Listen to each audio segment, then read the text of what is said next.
Today's podcast is brought to you by Kentucky Farm Bureau Insurance. When it comes to home and auto insurance, it's important to have the right coverage from a company and an agent you can trust. Someone who will help you properly protect the people and things you love the most. So if the unexpected happens, you and your family can rest insured. To request a free quote, find your local KFB insurance agent at mykfbagent.com. Kentucky Farm Bureau, big on commitment. Welcome to Kentucky Farm Bureau News, the podcast. I'm Tim Thornberry, editor of the KFB News Magazine. Our guest today is Taylor Nash. He is the Kentucky Farm Bureau Federation Young Farmer Director. Taylor, it's 75 years of the Young Farmer Program. Tell me about that. It's a special time, isn't it? It is. I mean, it's been a long but exciting history, and we're just excited for what we're doing in the future as well. So looking back, it's been exciting to see the new programs and things that we've added on throughout the year. And now that we're approaching 75 years, it just seems like the perfect time to step away and appreciate all of the success that has happened to get us to this point. And so we're super excited for this year to be able to celebrate that milestone, but also just the growth and success this program's had. Taylor, for those folks who may not know what this Young Farmer Program is all about, could you explain a little bit of that for us? Absolutely. The Young Farmer Program really encompasses a lot of Farm Bureau, where you're here to represent and support any Farm Bureau member 18 to 35 years of age, with the goal of helping them get engaged with the overall Farm Bureau programming, so everything from policy development to advocacy, and then also just making sure that these younger voices are heard.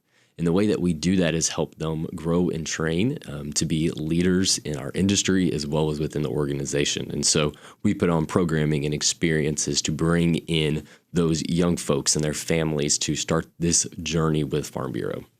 You've seen this program from other places, if memory serves me correctly. Mm-hmm. So you've seen that. A Young Farmer program's not only important here, but it's important everywhere. Mm-hmm. Talk to me a little bit about the importance of having that next generation, either on the farm or with Farm Bureau. Well, we've seen where the average age of the farmer has increased over the past few years. And it's not that there's a lack of interest in agriculture from young folks. It is getting the resources and access to the ability to get in this industry. And you can't do that alone. And we see that more and more now than ever before. And so this program, the importance to me is we are keeping these people in a community and in a network to give them the resources they need to be able to be on the farm. And so our members and those involved in young farmers, they're not all on the farm full time. This is their night job in the hopes of going full time and be farming. And others, they're a part of it because they love this industry and they want to be there to be the resource for those that are actually on the farm every day. You've worked with the American Farm Bureau Federation with this program. They really put a high priority on the Young Farmer Family program, don't they? They do, and it's been really fun to get to work with them. We've got a team up in D.C. that's helping us grow our programs as well. And so we can see kind of across the country, we've got over 120 different collegiate Farm Bureau programs alone, not to mention the young farmer programs that are in every state that are coming together. And then we get to see how our individuals get to go to their conferences and meetings and get to build that network even farther than just the state. You know, one thing that we also have here is our EIFEL program. Which starts these young people out even at a younger age. Do you think that helps sort of bridge the gap and brings them, if they so choose, on into the Young Farmer Program? Oh, it does. It was fun. Last night, I got to go to a meeting with Western Kentucky University. They did their first Collegiate Farm Bureau meeting. And so getting to know some of the students, we were asking like what grade they were in and those different questions. And a question that was brought up was how many of us were a part of EIFEL? And about a fourth of the room raised their hand. And it was that recognition of that Farm Bureau name and the good experience they had in EIFEL, which is the encouragement for them when they were, going to college in a new environment. That familiar face or name of Farm Bureau was their encouragement to come be a part of that program as well.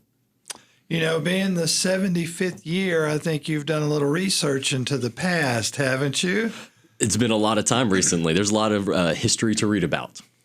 Tell me, I'm sure you've seen some names on there that are familiar to us now. Tell me a little bit about that and what you've discovered as you've done all this research.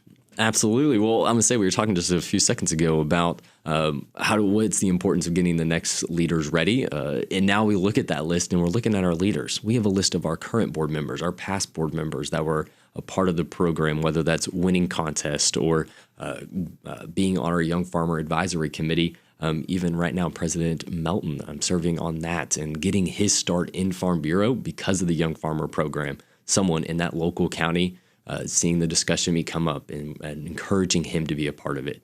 And those are the stories that we see across the state. And now it's exciting to get to see the impacts that program and those experiences they had just a few years ago, now impacting them as they're our own leaders.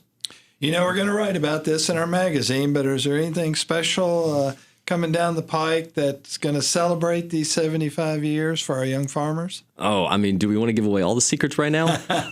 Maybe not. No. We're really excited. Right now, you can look up online and go through our social media accounts and see some of the celebration of those milestones and moments and just hearing the way that this program has impacted people. What I would say is we want to get ready for annual meeting, because we got some exciting things coming at annual meeting to really showcase that timeline and experience, and then bring some of our past committees back together and really make it be that reunion piece, and bring just a celebration of all those people and all those experiences and impacts this program has had in one place together. Not going to give all those secrets away, are you? I was trying to jump around it a little bit. It's going to be a really good time. Good. You know, you see young farmers, you talk to them all the time. What's the general consensus out there? How are they feeling? Are they excited about the program? I think I know the answer to that, but tell me what you're hearing when you're out there with them. They're excited. That's the easiest way to put it. I mean, we can look at that from even just the increase that we're getting in our conferences. We're seeing numbers that we've not seen in a long time. And we have people that are calling me and texting me and emailing me saying, like, hey, how do I get this person that I care a lot about involved in this program? And so we're seeing that even at our college levels as we're starting new programs there. They're showing up. And I think, if anything, with all the busyness out there, the amount of people that are putting their priority in the Young Farmer program is the biggest encouragement. And, you know, we do well, certainly on the state level, but we do pretty good when we get to our American Farm Bureau Federation convention. I think our current Young Farm family, they were number 2 this year. Is that correct? They were, and we're super proud of Matt and Molly. But we see that, and when you have really good people that are investing in a program that's investing back in them, it's really good to get to see that recognized, even beyond the boundaries of Kentucky. And so we had, like we said, Matt and Molly in second, and our Excellence in Ag with the top 10, Caleb Smithson, and we've seen that over the last few years as well.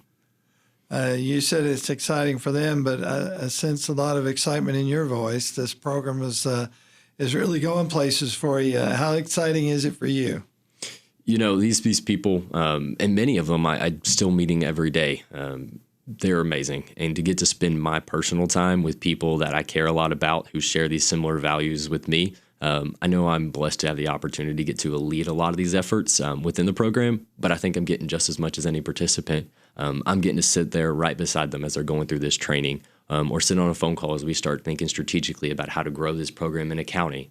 And it's fun to get to be alongside this journey rather than looking from an outside perspective. And you know, you're seeing these young people a lot of times develop their efforts in advocacy sort of from the infancy stage up.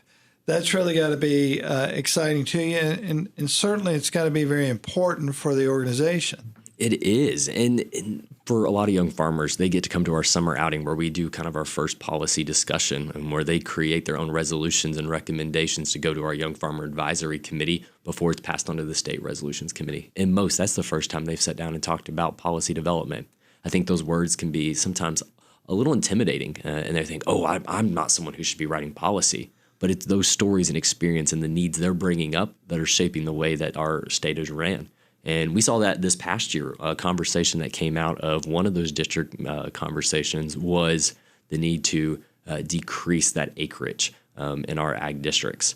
And that went on to be proposed to the committee, and the committee was super excited to go ahead and put that formal language to submit to the resolutions committee. It became a priority issue, and then it passed down in Frankfurt. And so that one conversation from it could have been their first session, it could have been the sixth time they've come to a young farmer event, but that has changed how we operate in the state.